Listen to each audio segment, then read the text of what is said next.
The city of New York is by far the greatest of all. New York City culture is one of relentless ambition, filled with people whose drive knows no limits, and these are their stories. This is New York City Pulse.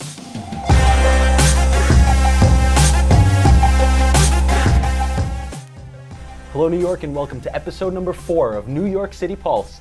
I'm Zane, and today I'm sitting down with one of the most influential figures in the real estate and banking industry.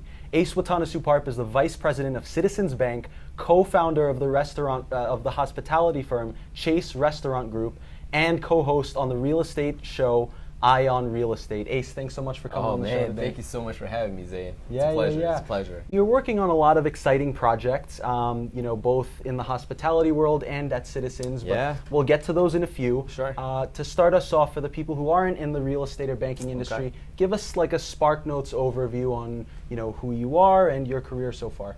So again, just like what Zane said, my name is Ace. I've been in the banking industry now for the last 16 years. So it's been a long time coming. Basically, we do all things in terms of residential lending for real estate. So we work with a real estate company called Douglas Elliman. That's our pretty much primary real estate company that we support. And then also, we're in marketplaces such as New York, Connecticut, New Jersey, the tri-state area as well. And it's been exciting. The last 16 years has been quite the journey.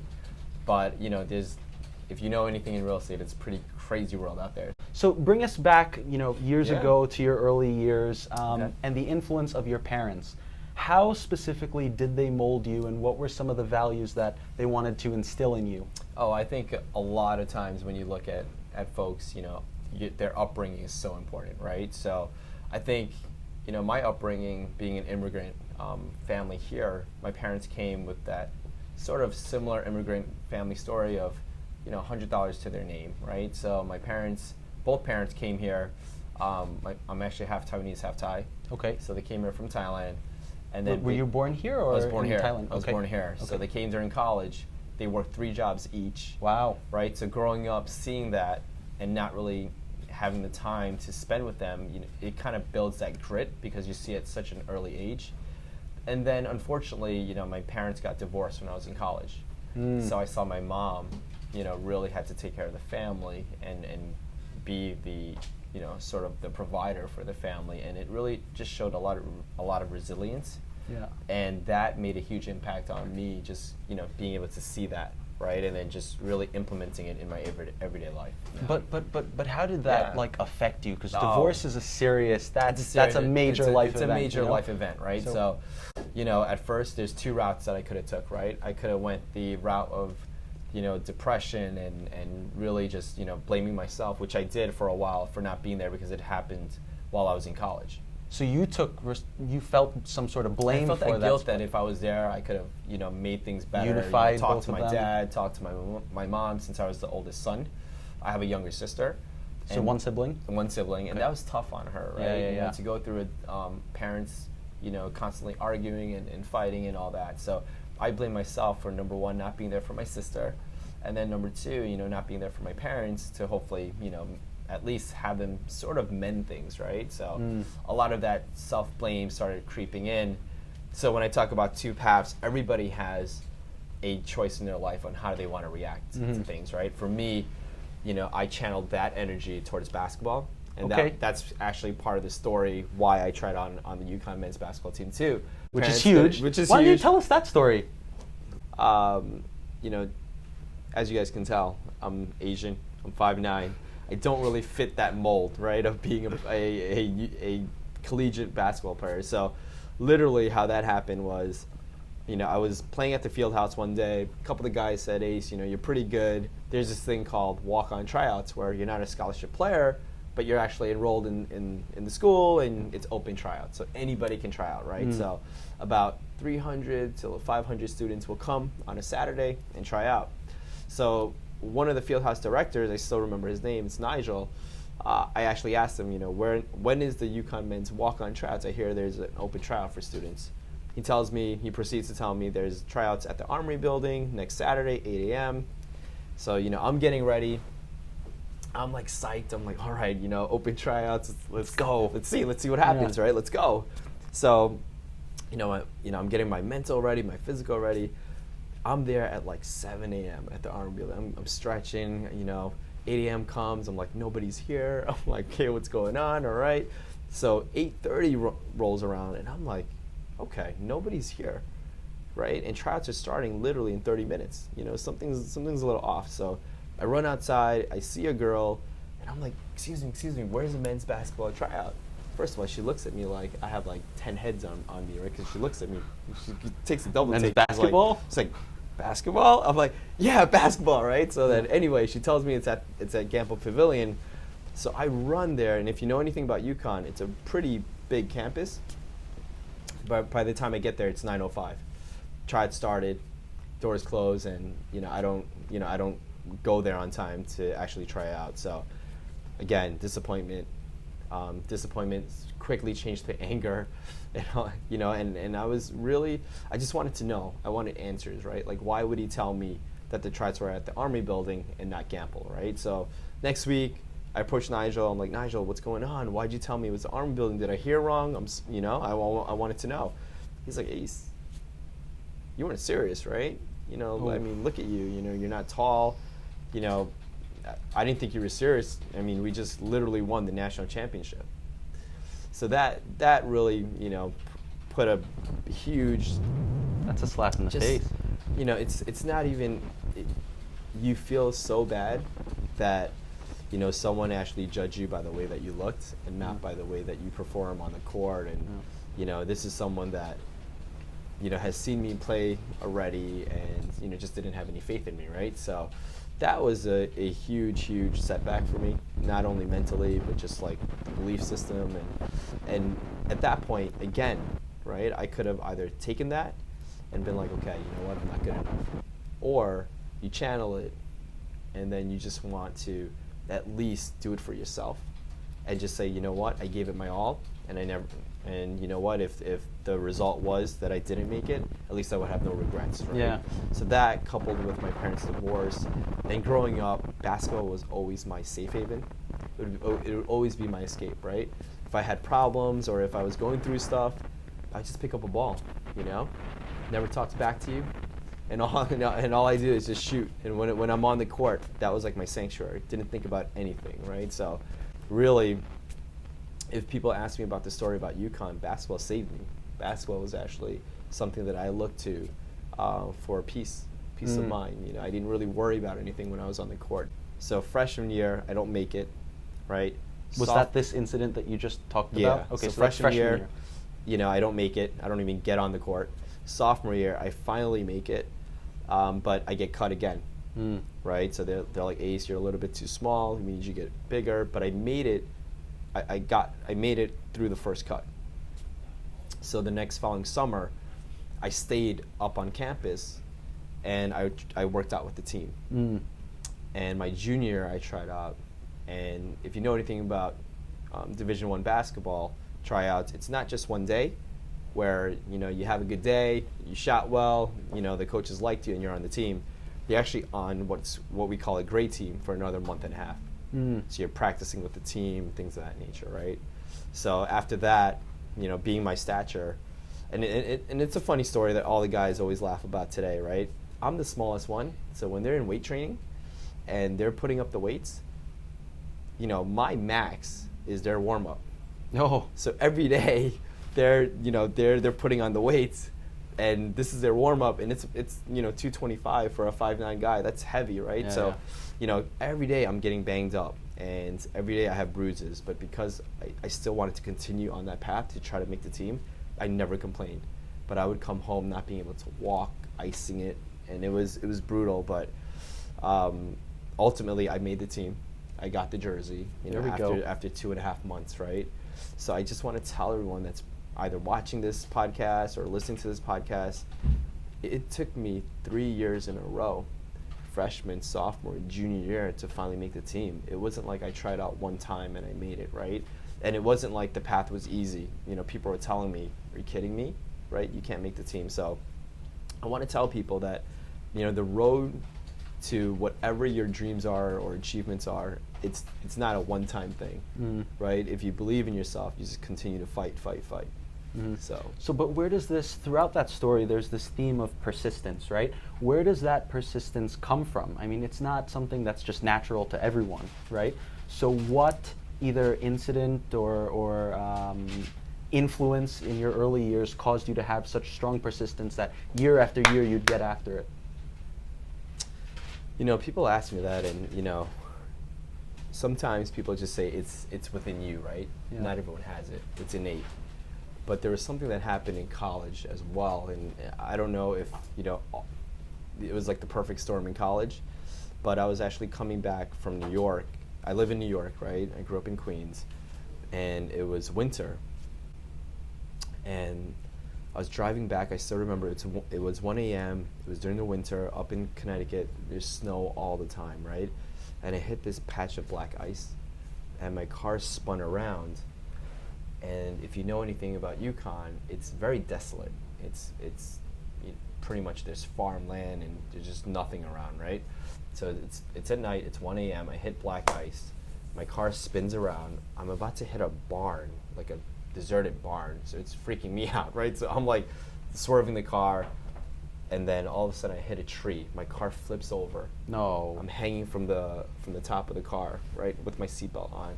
I think I probably must have been knocked out for a good 10 to 15 minutes. I woke up, I'm still hanging, but I smell gas. So I unbuckle the seats, I fall to the floor, I kick the window, and then I leave the car. You know, literally 10 minutes later, the car like sort of just fumes up, right? And With fire, flames. Fire, right? So 10 minutes later, fire fumes up. And then luckily someone came by, they took me to the hospital, Driving. the cops came. Yeah.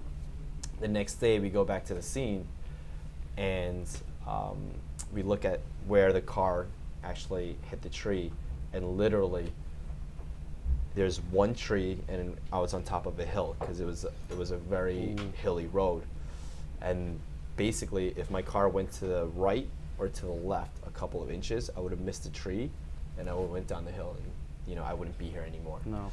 So after that story, you know, my mom really said, look, you know, not everyone has a second chance in life, right? So, you know, I think from that day forward, I live my life with purpose, because I feel as if maybe there's a greater meaning or a greater cause that actually saved me that day. I don't know, you know, why I actually just hit that tree, because it was really wide in terms of each parcel. And you know, I still get goosebumps today when I talk about it, but yeah, you know, life isn't guaranteed, right? So I just want everyone to know that, and that's why everybody says make the most of every moment.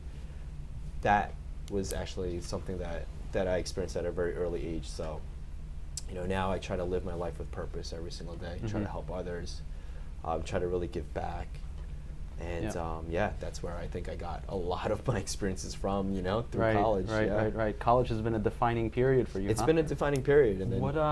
So you mentioned when you were talking about the tree that, you know, there must have been some greater reason for you know, being saved that day. What do you think that reason is? Do you have a sort of feeling as to why that has happened? You mean like a decade later and looking back at it? I don't know. You know, I'm still on this journey myself. You know, I'm still trying to figure out, you know, what is it, or maybe there isn't, right? For me, I just need to really focus on what I can control, and that's really just trying to help others, trying to bring others up, and you know, whatever platform that I've been given so far, I want to be able to give back, and that's my biggest motivation today. You know, let's say you've graduated from UConn with a degree in finance. A degree in finance. Yeah. Okay, that fits. That fits. There we right? go. So, but immediately out of college, like, how did you know that the mortgage industry was the right one for you? Because there are a lot of people who are like still trying to figure it out, wondering, should I do this? Should I do that? How did you know immediately? Because you've been in the business for 16 years now, right? For sure. So how did you know that so early on? Well, growing up, I mean, look, you know, not to say that, you know, there's a stereotype in Asians, right? Yeah. So math was like #1. I would not be able to go to school when I was like 4 years old unless I knew the timetables till like 12, right? So literally math was instilled in me, and you know, my dad always taught me, look, in anything that you need to know, if there's one thing I'm going to leave you with, is if you want to be a businessman, you need to be really good at math. So math was like my my forte, right? So just naturally going into finance and working with numbers was already natural to me. And then really what really caught my eye was my dad was actually a handyman. He was an engineer. Was this So- one of his 3 jobs? Yeah, so one of his 3 jobs. So he would bring me along to all of these real estate, I guess, locations when he would have a job or when he would have to speak to the tenants. But then there would always be the landlord that's collecting the checks. And I'm like, Every wow, month. Every month. And I'm like, this is interesting. I love real estate, right? If I could get a check every month. So, I told myself, how do I figure out how to become an owner and one day go into real estate when I have all of this, sort of background in mathematics and in finance, right? So literally mortgages was one of the biggest vehicles for me to learn about, okay, how do I invest in real estate and how do I also understand how financing works? So that's how I sort of came into the mortgage business as well. Throughout your 16-year career in the mortgage business, right, there's been a track record, regardless of which company that you're in, there's a track record of excelling at any particular task, whether it's being, a nationally ranked loan officer or, going into new markets and getting these new territories. So what would you attribute to this rapid rise within the lending industry? Was it, a deep network? Was it from a relentless work ethic? Where does it come from? Network, I started in this business with not knowing anyone, right? So network is definitely not the case for anyone starting in any business, right? You're not handed a book of business. I think one thing that you can never, I guess, take away from someone is their work ethic, right? I would be pretty much in the office 14, 16-hour days working on my trade. But the one thing that I probably will contribute my success to is taking major risk when people were telling me not to. So give us some examples. So an example is, when I was in Citibank, I was doing really well as a loan officer, but I wanted to go into management, and I had to take a big risk transitioning, right? So basically what I did was, as a loan officer, I was doing really well, making good income, but the transition to go to another company, because they allowed me to have a manager position at the age of 26, 27, was a huge opportunity. It was a step back because they allowed me to be a manager, but they didn't give me anyone to manage because I was young, but they gave me an opportunity. Most folks in my position at that age, doing really well at Citibank, making tons of money, right, would have stayed as a loan originator. But I saw something different. I wanted a little bit more in my career, and that was my opportunity to move up, but I had to move back a couple steps, right? So it's almost like taking a step back to take 2 steps back to take 1 step forward, right? And that's really, the risk that I would tell a lot of people to try to really think about, because a lot of people say they want to take that risk and they want to make that jump, but financially if it's not financially positive for them, they won't make that risk, right? So, I mean, look, we were talking about, and I don't want to say the figures here, but we were talking about it was a really good position that I was in, but I had to take a step back, right, in order to take a step forward. Because you wanted to lead? Because I wanted to actually continue on the path of learning, on management, getting experience, and things of that nature. So I didn't do it for the money, right? So I did it for the experience. And a lot of people follow the money; they don't follow the experience, and that's been a huge sort of vertical for me. I like to never look at money first, and I look at the experience. And if the experience is the right experience, then the money always follows. Does that make sense? So money's not a core motivator for you? So money has never been a core motivator for me. Even now, when the stakes are a lot higher and the business decisions are a lot bigger, it's never about the money. It's about, is this the right direction for the company and the longevity, the long term, right? And then I truly believe that if you make those decisions without having money being the driving force, but it's about your core values and what you want to do and how you want to do it, everything else falls into its place. But going back to, what I attribute my success to, it's mentorship. So talk to us about that. Mentorship, how? From you know, who? Yeah, 3 stages in my life, right? My parents, number 1. Okay. My dad and my mom, they showed me truly, I'm forever grateful to them. They truly showed me what a dollar really means, right? In terms of just understanding and humbling yourself to understand that, life isn't guaranteed. When I was a kid, we went through financial roller coasters left and right because they were trying to build a life for their kids, so they took a lot of major risks. We were doing really well, we weren't doing really well, and we were just along for the ride, me and my sister, right? So them instilling that grit and that hard work ethic within us has been huge. So, but instilling it through demonstration, because both of them had 3 jobs. Correct. Simultaneously? 6 jobs between 2 people, right? Sometimes I complain about my job here behind a desk. Yeah. You have no idea when your dad is working a coffee shop, a cigar company, and then running a hot dog vendor, right? All at the same time. My mom, the same thing, right? As a female, taking care of her kids and things of that nature. That's something I will never ever really ever forget, and it's something that I always look back to, right? Things could always be worse, right? Number 2, Coach Calhoun, huge mentor on and off the court. Is this a coach in high school, college? Coach for University of Connecticut, okay. UConn. Yeah. Look, he was like a dad to many of us. He's still like a dad, right? He calls me, he checks in on me. He's like, Ace, how's everything? How's the guys, right? So you never lose touch. It's truly, he made it like a family. He didn't care about, just basketball. He was a life coach. He taught all of us, how to be actually a man. And how? How did he teach you? He taught accountability. He taught the power of teamwork. So if anybody was ever late to practice, everybody's running suicides, right? If somebody... So everybody's accountable for one weak link in the chain. Definitely. No man is greater than a team. That's what he taught, right? He taught a lot about accountability, a lot about teamwork in terms of, if your man is down, then you're picking him up, right? It's not about that one player that's going to make it to the NBA. It's about the whole cohesive team make it to the NCAA tournament, right? It's never about one guy trying to make it to the NBA. It's about the whole team trying to make it to the tournament. And then just things that he would teach us, people miss class, right? The whole team suffers.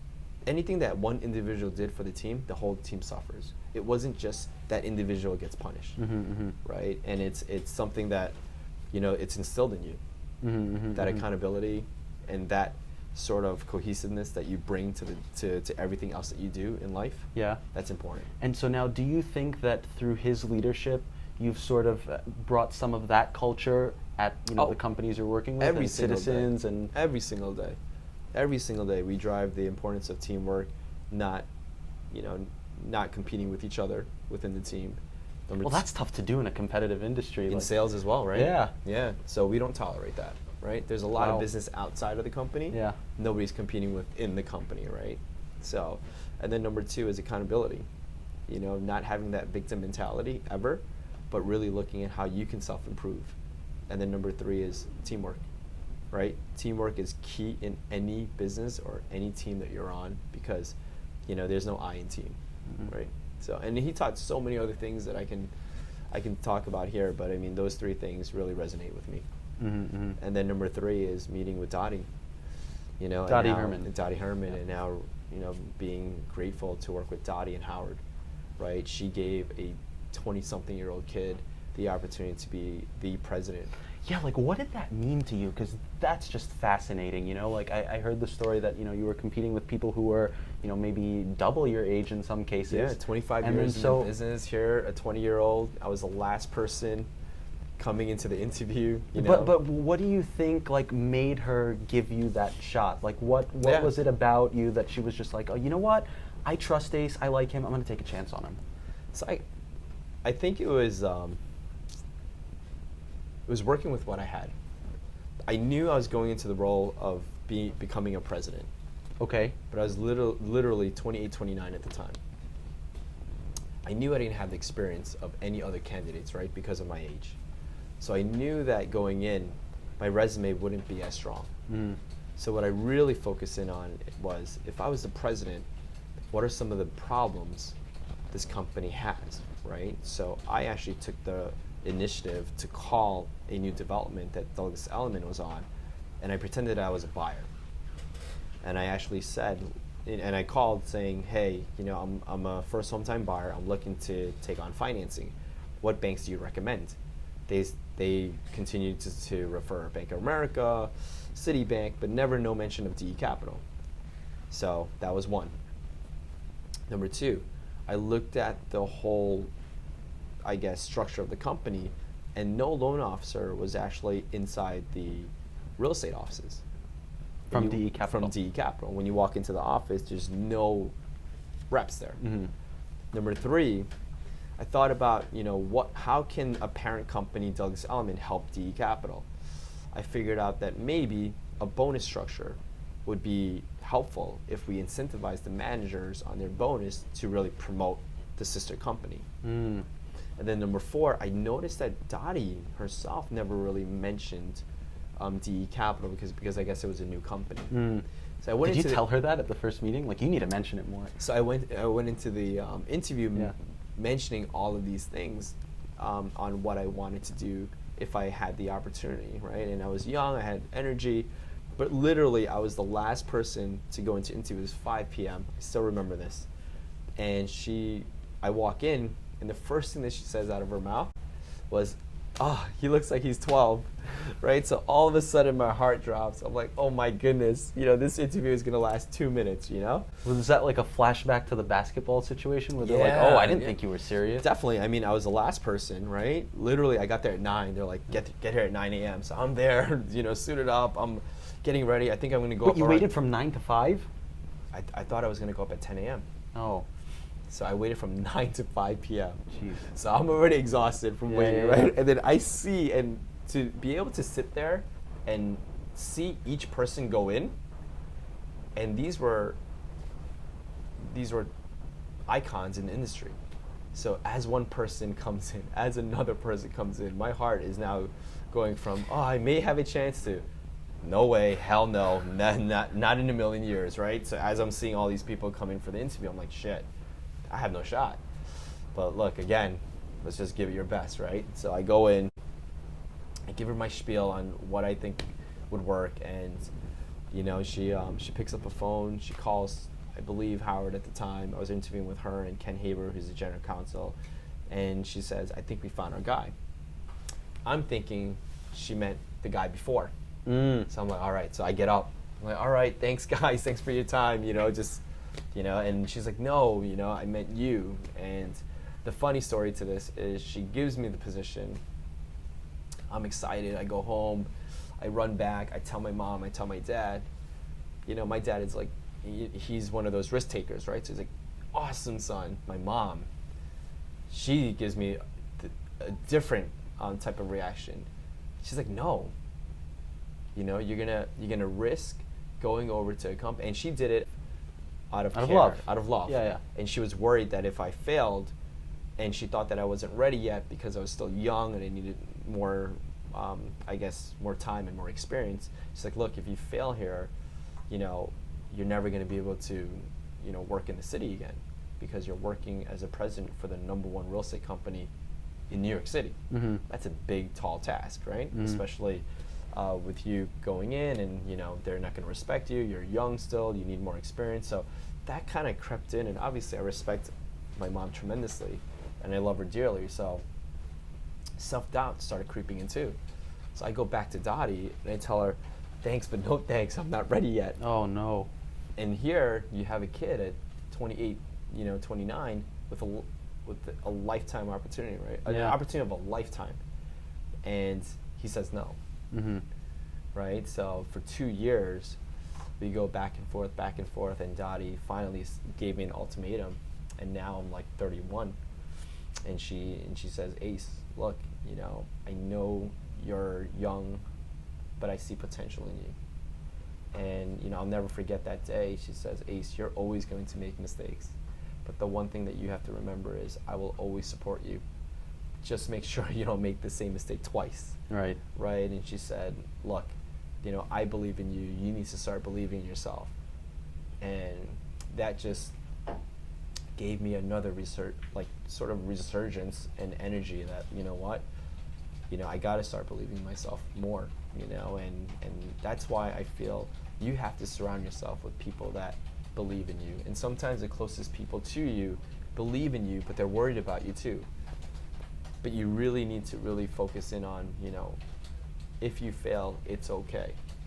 And that goes back to the post that I posted. Because so many times people feel that if you fail, you don't have another opportunity. But it's really about the comeback, right? So the comeback is what makes the story so real. But and that was my defining moment. I think, the reason why I'm here today, a lot of it is credited towards Dottie.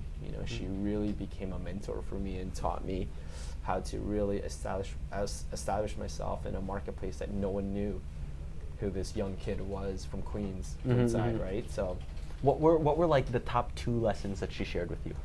She said, Ace, real leaders don't work behind a desk, they're out on the field. Real leaders don't work behind a desk, they're out in the field. Yeah. Okay. And what she meant by that was, when you go into management, a lot of folks feel as if management is behind a desk, working the transactions and working whatnot. She's like, Ace, calling the shots. Yeah, calling the shot. She's like, Ace, real leaders, they're not behind a desk. You go out there, you're out in the field with your guys. Every company needs a brand from their leader. So there's 2 things that she taught me. Real leaders never lead behind a desk, and real leaders connect and create a brand for the company. So she taught me really how to number one, build relationships for the long term, and really be a brand for the company, not the other way around. Not that you live in the brand of the company, but you create the personality and deliberately and the identity for the company. So when you meant, creating those relationships with clients, with like internally, with everything. Okay. You are a walking representative of the brand, and if people don't know who you are, what you represent, and what you stand for, there is no brand. So she said, you may be working for DE Capital, but DE Capital is not a brand if there's not a figurehead and what that belief system is. And that changed everything for me, right? And I was an introvert. I was shy. So we went to a networking event, and I'm in the corner, and I see her looking at me. She's shaking her head. I'm like, no, I'm shaking my head back. Right? So she's like, what are you doing in the corner, right? And I'm like, I don't know anyone. I'm not good at this, She's like, okay, stand in the exit. I was like, why would I stand by the door in the exit? She said, you're gonna greet everyone that comes in, and you're gonna greet everyone that leaves. Yeah. So she really forced my hand to really get to know people, be out there constantly, and I learned that from her. And now working with Howard, he's such a smart individual. I mean, he's, not only is he up at 4 a.m., but he is sharp. He's on it, So just really, really thankful and grateful, and just really self-aware that I have a lot of things that I need to learn from a lot of different people. And, it's just something that all these mentors have taught me. Yeah, right? Surrounded by excellent mentors over here. Surrounded, and things happen, right? And I tell people all the time, opportunities are always in front of you. It's whether you want to take it or not. Because this story could have been very different, right, Zane? Let's play it back a little bit here. So if I didn't take the president role for DE Capital, even though I was presented with it, right? So many people are saying, oh, I never have the luck. It seems like I always have bad luck. But sometimes these moments are presented in your life, but you're not ready to take it. And let's say you don't take it. That could be the difference in everything. My life would be totally different had I just stayed at Wells Fargo and not taken the president position at DE Capital and been able to work with such an amazing mentor, right? I wouldn't be known here. That decision right there, that belief system right there, changed my life. And that's why I tell everyone has an opportunity. It's in front of you. It's whether you see it and do you have the capacity to actually navigate through those opportunities and be able to take advantage of those opportunities. Yeah, and capitalize. But not everybody can, have such access to somebody like Dottie Herman or Howard. So how do you go about maybe finding those mentors if you're not in immediate contact with people who are dominating the real estate industry? So I say work on your trade first. Work on your trade first. Work on your trade first. Okay. Your trade, your trait, whatever you do, be the best at it. Yeah. Right? Because opportunities will come. Yeah. everybody wants to do this, wants to do that, Yeah. and sometimes they do a million things, but they don't do a million things right. I always tell people, if you're gonna play basketball, be the best at playing basketball, right? So what do I mean by that? If you want to be a shooter, shoot the lights out, right? If you want to have the best handle, then you practice on having the best dribble and handles, right? So I tell everyone, especially the younger generation in today's marketplace, they have so much aspirations and they're so smart, but they don't have that they don't have that grit, that true grit of working on your trade, and no matter what, sticking to it so that you learn from your mistakes. So right? stick to your trade, learn from your mistakes, become extremely skilled at it, so that can lead to opportunity. Okay. But without that, you can't expect opportunity, right? Because if you're not the best at what you do, then those opportunities won't come. So this is not rocket science here. Right? It's straight hard work, straight grit, straight determination, and you just have to believe in yourself. That self-belief that you're gonna make it, and being proactive, right? Not having a victim mentality and doing the best that you can in whatever trait that you choose that you want to be. And most folks, I feel, settle. And Settle how? They'll take on a 9-to-5 job that they hate, Yeah. but it's for financial gain, or it's because they feel this is a means to an end, right? So It's they like the something- income, but they hate like the the income, but day-to-day. hate the day-to-day. They're not in love with it. Yeah. You're never going to find an opportunity when you work for a 9-to-5 and you're not really giving it your all, right? So I tell them, if you're not happy, change. Don't complain, change. So many of us complain about our situation but never want to do anything about it. They don't want to take action. And then they go on, and then the years go by, 2 years, 3 years, 4 years, 5 years. And then when you finally get the courage to change, it's a little bit too late. You have a family. Now, if you wanted to take a step back, you can't really take a step back. No, So you I have tell kids to everyone, support. so the younger generation, or even the older generation, it's never too late, Yeah. right? But you should wake up every day controlling, your mental health. It's so important, because if you're happy and you're in the zone, and I tell all these guys all the time, even at the bank, that's successful, if your mind isn't in the right place and you're unhappy, then maybe you should change, even if you're making $1 million. Go somewhere where you're happy. Go somewhere where you're not stressed out, because in anything you do, you're going to be stressed out, right? And then when they're doing something that they're happy, passionate about, and the best at, or the best they can be at it, that's when more opportunities would present themselves. Okay, cool. Well, talk to us about the opportunity of Chase. You're opening up different restaurant locations everywhere. So talk to us about a bit of the backstory of Chase. The backstory was, First of all, Chase, it's Chase Restaurant Group, right? it's a Chase Restaurant Group. It comes from my cousin. His name is Chai. Okay. My name is Ace. So we took Chai So and it's Ace. Chase, not like Chase Bank, So Chase it's with a Chase C. with a C, not with an S. So Wait, side note, Yeah. where does your name come from, Ace? So quick story. My parents were immigrants here. Yeah. I was a firstborn son. Yeah. And they look in the dictionary. They're like, okay, what does number 1 mean in terms of firstborn son? Okay. You look in the alphabet, Ace. My mom and dad, all right, that's his name, Ace, right? Number 1. Wow. And then they made my my Taiwanese and Thai name 1 too. So everything is 1. There we go. Okay. Yeah. Right. But growing up, Yeah.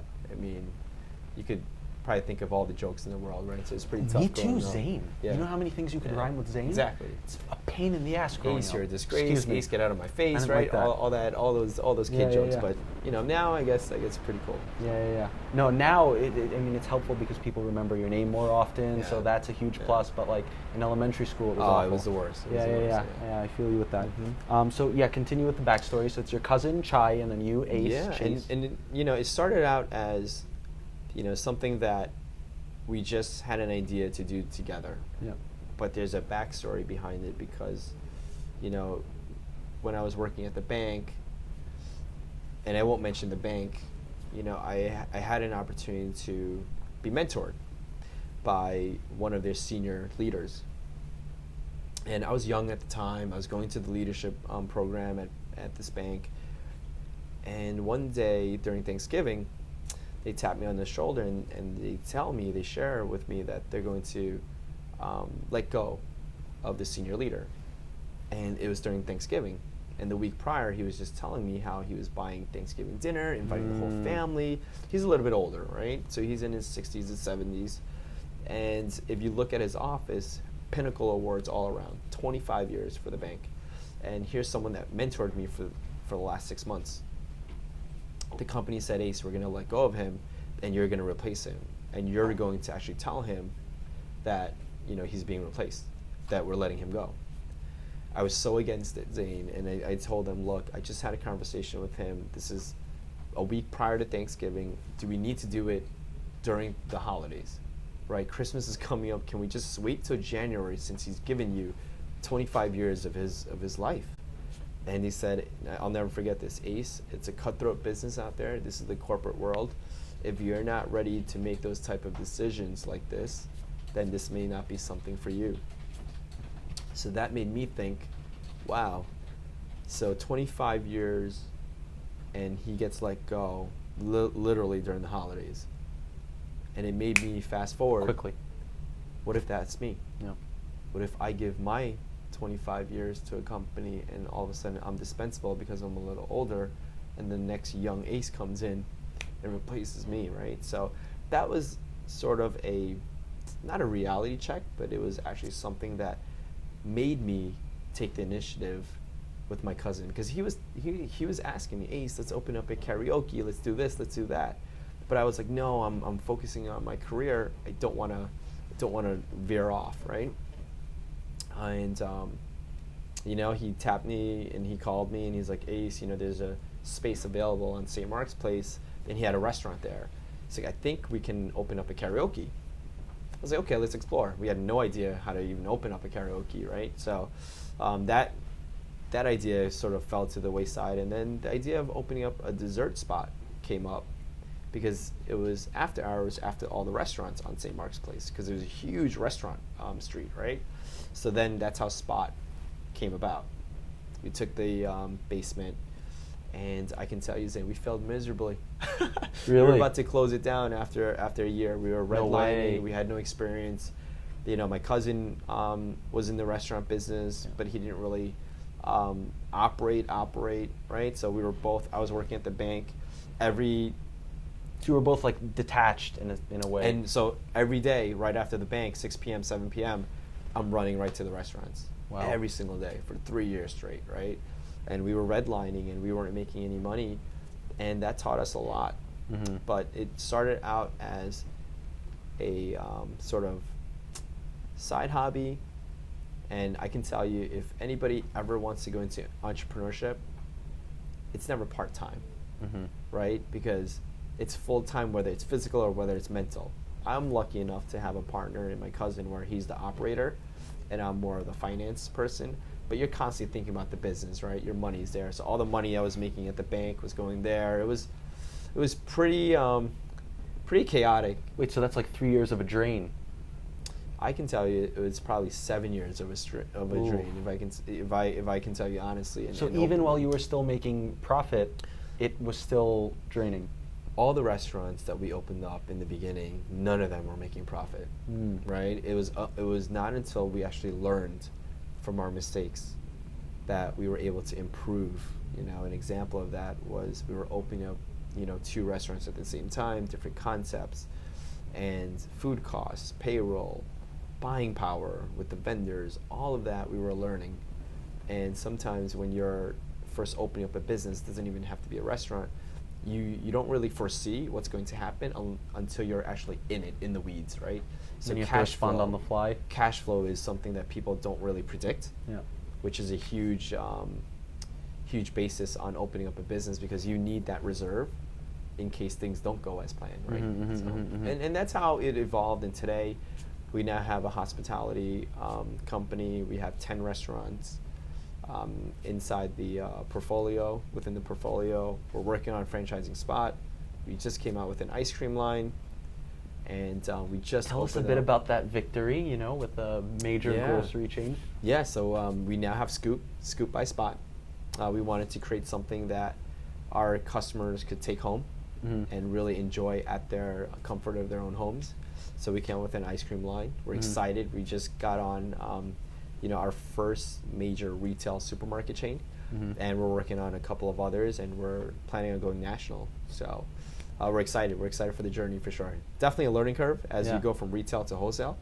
So we're learning a lot between distribution companies, slotting fees, budget ads, freezer temperature, transportation, all of that is definitely. Has it become easier to absorb the hardship now, though? So since you have these other 10 retail locations that are more established? For sure, Zane, because you expect it, right? Yeah. We expect failure.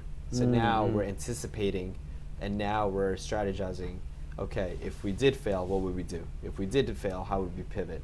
So our exit strategy is so much stronger. We're actually reverse engineering everything that we do. So if we have an idea on a concept, we go from what's our end game, and then we work backwards, and then we come to day one. So it's a lot more methodical. Strategy is a lot stronger. Finances are a lot more in place.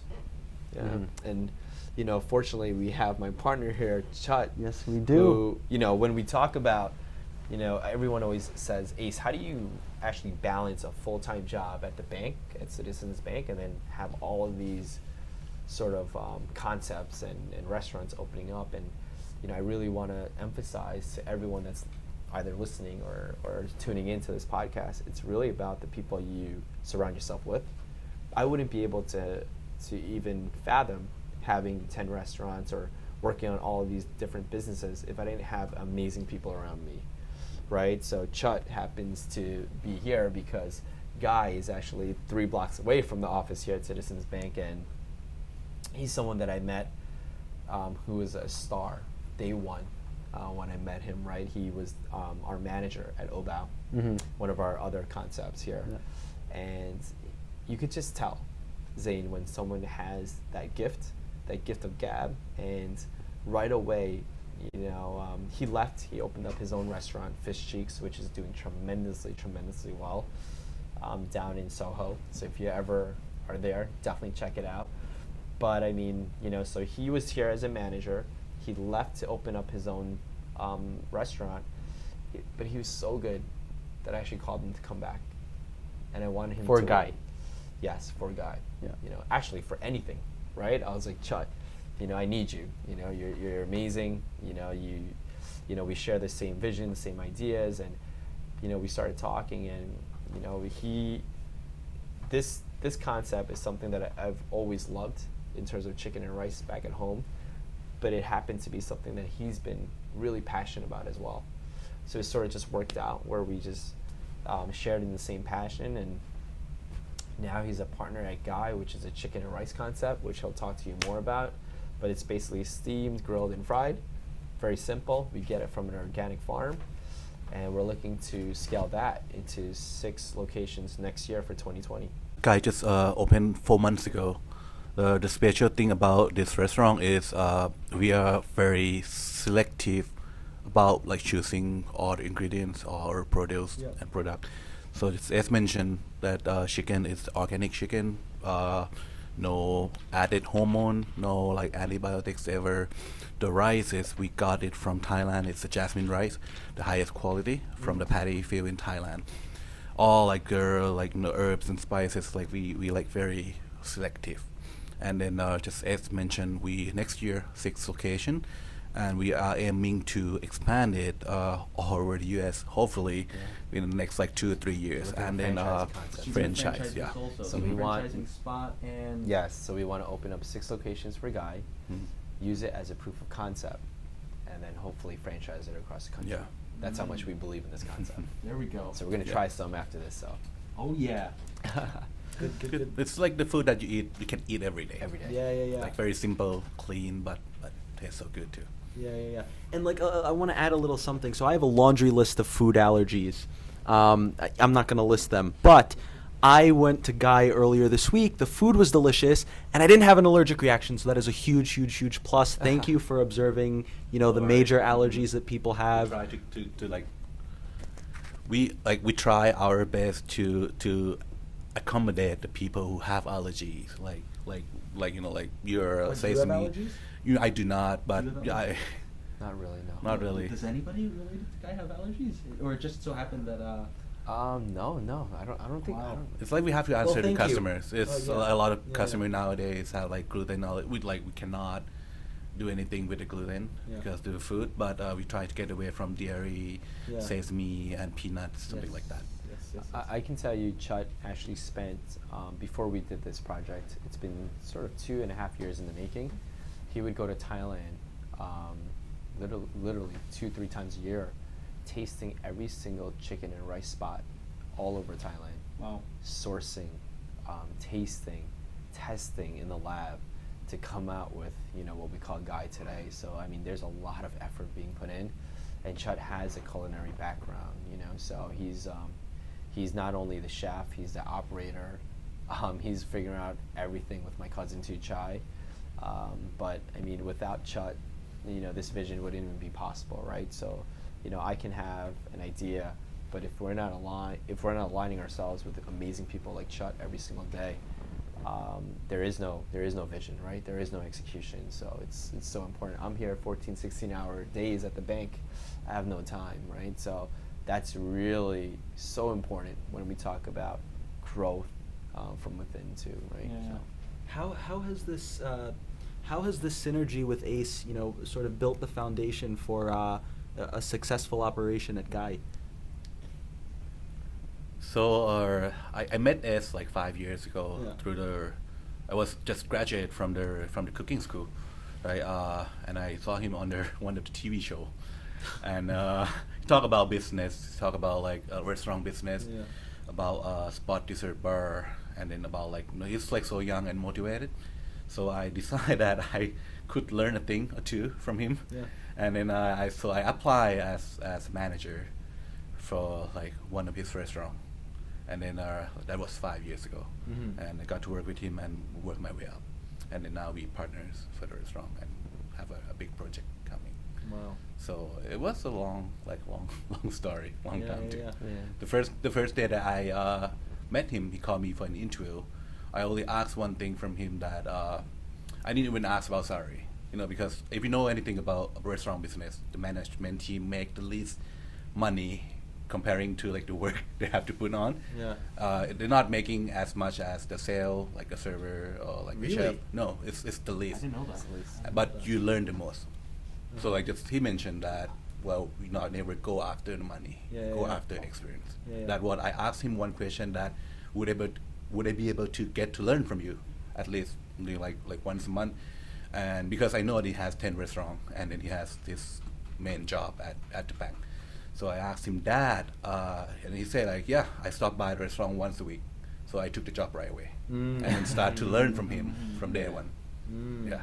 So now, Chut, we talk, not every day, but pretty often, about what our plans are, what we want to try to do, and as he says that he wanted to learn from me, there's tremendous amounts that I learned from Chut right back, right? So that's the synergy right there.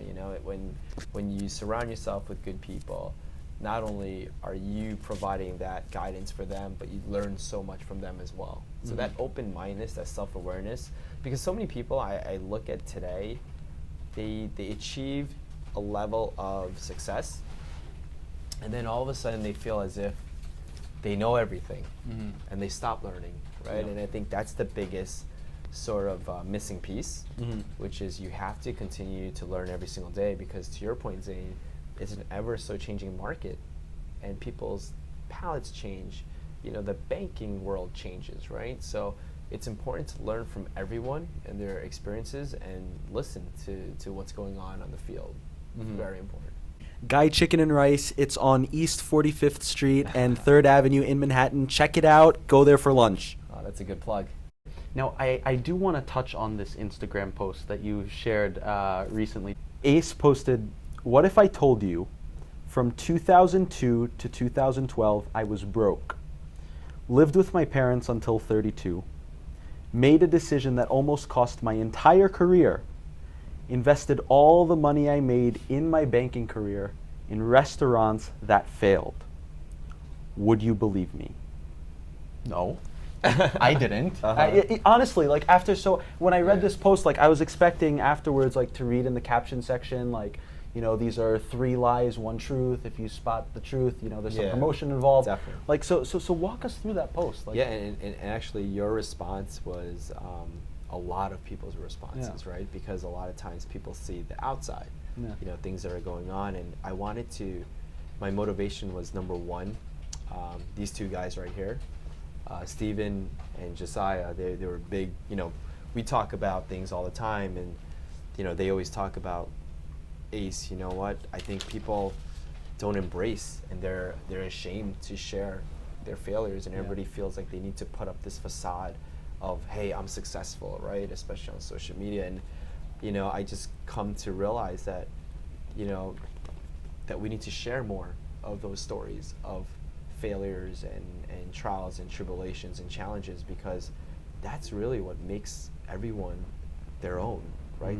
That's what makes your story, because everybody can be successful, but how did you get there? How did you arrive there? What were some of the challenges? So that post was a hard post for me, because I've never really opened up in terms of all of my challenges and failures. But through the reaction and through the comments, I realized that's what people need. The amount of comments that said, Ace, I was going through something just like this. This really meant a lot for me. Thank you so much. Like, that's what it's all about, So the motivation of putting that out there, it was tough, because it was so close and personal.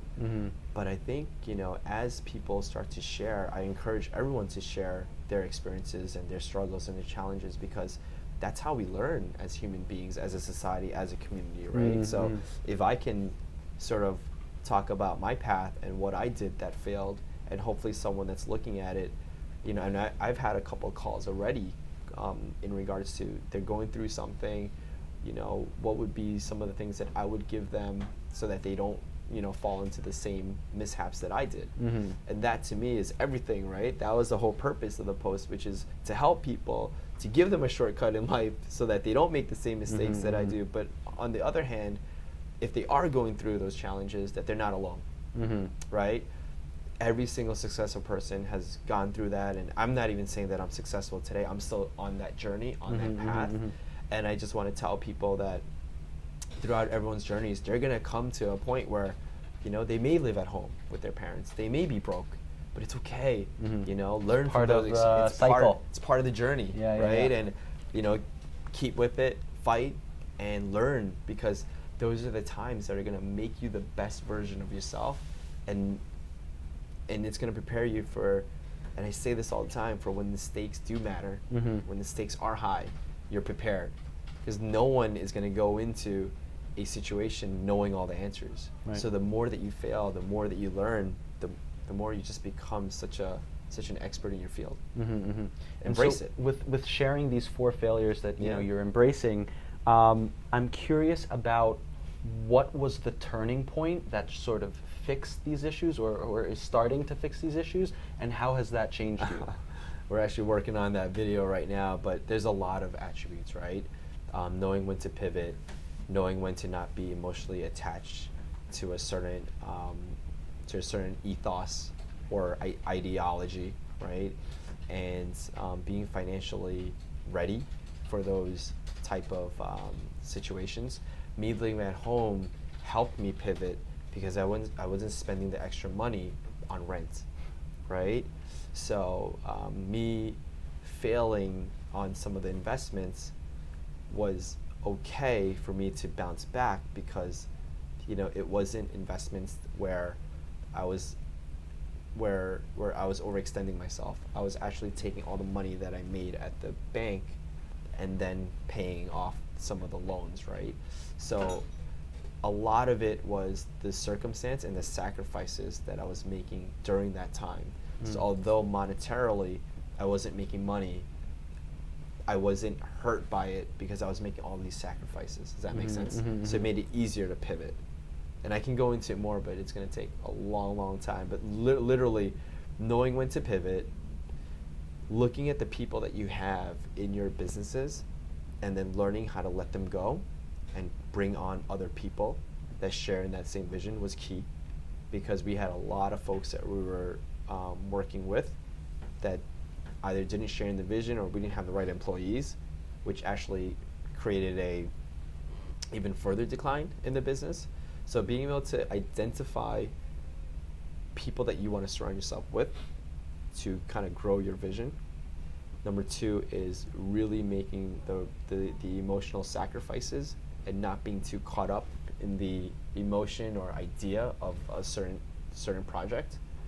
So surrounding yourself with good people, actually knowing when to let them go and when to actually bring on good people, right? Number two is, being able to not be emotionally attached. And then number three, Emotionally attached to that idea or that business or that, sort of that everybody has a strategy. Yeah. But you better have more than just one strategy going into every single business or even in the banking world, right? Because things change, you need to be able to maneuver. So having plan B, plan C, plan D is helpful, right? And then the ultimate, I would say, turning point was not giving up. There were times in the past where I would tell my cousin, I'm done, right? Like financially, we need to cut it, right? We have to let go. Chase. Cut some of the restaurants and whatnot. He had the resilience to say, no, we just need to change the concept, but we shouldn't cut the lease, right? So things like that. But then at the same token, you need to also understand when to emotionally cut it out, right? So there's a fine balance between being emotional and then having the resilience to still continue, but not continue the same thing on what you're doing. You're continuing, but you're changing the concept, right? So you're pivoting. You're not just not giving up and doing the same thing.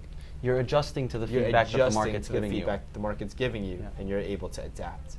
Bringing together, Ace, your achievements in both the banking industry and in the hospitality business, why are you so driven to consistently achieve at these high levels? How are you able to maintain such a high level of high performance, and what are you doing it all for? What am I doing it all for? Wow, Josiah asked me this in the car the other day. I think really, where I get my energy from is the people around me. Now it's not really about me anymore. And I think when you flip the conversation, when it's not about you and it's about the other people, that energy is just so much more. It's magnified, 10, 20 times, right? Because now every day I'm getting up, for my people. I'm getting up to be better so that I can help lead them and make them successful. So I'm constantly learning about the business and things that I can do to help them achieve success. And when it becomes about them, that energy for me, and I guess for me, fulfillment is helping others, right? So I think, I wouldn't be in my position today because trust me, there are days where there's a lot of headaches here, right? So Steven here, he's one of my top bankers. He's sitting right here. We talk all the time, and the energy level is something that people need to understand, that it's really simple. It's positivity. It's perspective, right? It's how you view things. And I think for me, what keeps me going is just that. Number one, I'm naturally competitive, right? Coming from a sports background. But number two, I wanna do things that can really make an impact on people. And for me, food is one. And number two, the banking world. You're constantly helping people achieve their dream of home ownership, right? So everything that I'm around, that I'm involved with, it's really goes back to the people that I'm affecting, right? And that's why the energy is always there, because you want to strive for greatness when you're trying to help others, right? Yeah, but why is helping others so important to you? Is it gratifying? Do you like sort of the That's relationships that have developed afterwards? Yeah, I think in life, my mom always says, son, where are you going to take all of your belongings after you die, right? So I think you leave this world with, either the love that you have for your family and friends, and then a footprint and a legacy that you leave behind on helping folks. So I think, the main motivation is just genuine. I don't, when I talk to Josiah about this all the time, you can't give you can't give and expect something in return. Mm-hmm. You know, and I think for me, it's the genuine gesture of just wanting to help others. And where does it come from? I think it's not for everyone, right? I think for me, I just love seeing people win. Mm-hmm. And I think, you know, when you Do you feel like a little win when yes, you see other I people do. on your So team winning? when someone on my team wins, Yeah. or they go out and they go on their own and they go and just like Chut opened up his own business, it makes me feel good. Mm-hmm. Because when they win, I feel like I'm winning, Mm-hmm. right? So that's really the sort of like the, I don't know, I guess that's the winning feeling that I love, Mhm. right? Which is seeing others win makes me so happy. So, Mm-hmm. yeah. Mm-hmm. And have you always had that perspective? No. This is something that's only come into play after you've taken leadership roles? No. I think you gradually start to appreciate things at different stages of your life. You know, in the beginning, it was really focused around making ACE better. And then once I realized from my mentors that it's not about making yourself better, at a certain level, when you make yourself better, in order for you to get to the next level and achieve something far greater than yourself, you have to make other people better. Yeah. And whatever ideas you have, the more you bring other people up, the more you can actually execute on it. Mm-hmm. So it actually Creates a gradually compounding effect. created a compounding effect. So did I start wanting to help others? I think I needed to learn to help myself first. Right. So, And this goes back to what you were saying of being an expert first. first. And then letting Exactly. that lead to other opportunities. Okay. Well, you've had an incredible journey, Ace, you know, Yeah. from starting your career, some of the hurdles you've went through until, you know, the success both in the hospitality and banking industries. So what, you know, you can go either personally or professionally with this, but what are you most excited about or, you know, looking forward to the most in the coming years? I'm excited for the next 5 years. The next 5 years, what's happening in I can't 2024? I can't really disclose what's happening in the next 5 years, but I think with the bank, there's tremendous just trajectory Mhm. with Citizens Bank. I'm really I'm excited to see where we take our footprint and our lending capabilities. On the restaurant side, we're working obviously on Scoop, on franchising Gai and Spot Dessert Bar, so that's a phenomenal project that we're working on now. But I think the next 5 years, there's going to be a tremendous amount of opportunity, especially with our, I guess, with the economic environments going to a recession. I think there's going to be a tremendous opportunity in the next 12 to 18 months. So you're excited about it? I'm excited about it. You see, Yeah. it's a different mindset, right? Yeah. It's all about mindset. So Yeah. I'm excited for the recession. I'm Yeah. not scared of the recession. And I'm not saying that I want the recession Right, to come. of course. But the way I look You're at prepared when it does happen. the way I look at it is the next 12 to 18 months will be tremendous opportunities on so many different levels. Final question, Ace. Yes. Final question. Let's You go. ready for Let's it? make it happen. All Let's right. go. Ace Watanasuparp is Ace Watanasuparp is real. You know? Ace Watanasuparp is real. Yeah. What you get is what you see is what you get. What you see is what you get. Yeah. Alrighty, and with that, we'll end. Ace, thank you so much for coming on No the problem, show, man. Zane. This was Pleasure. a blast. All Thank right. you for tuning in. We will see you on the next episode.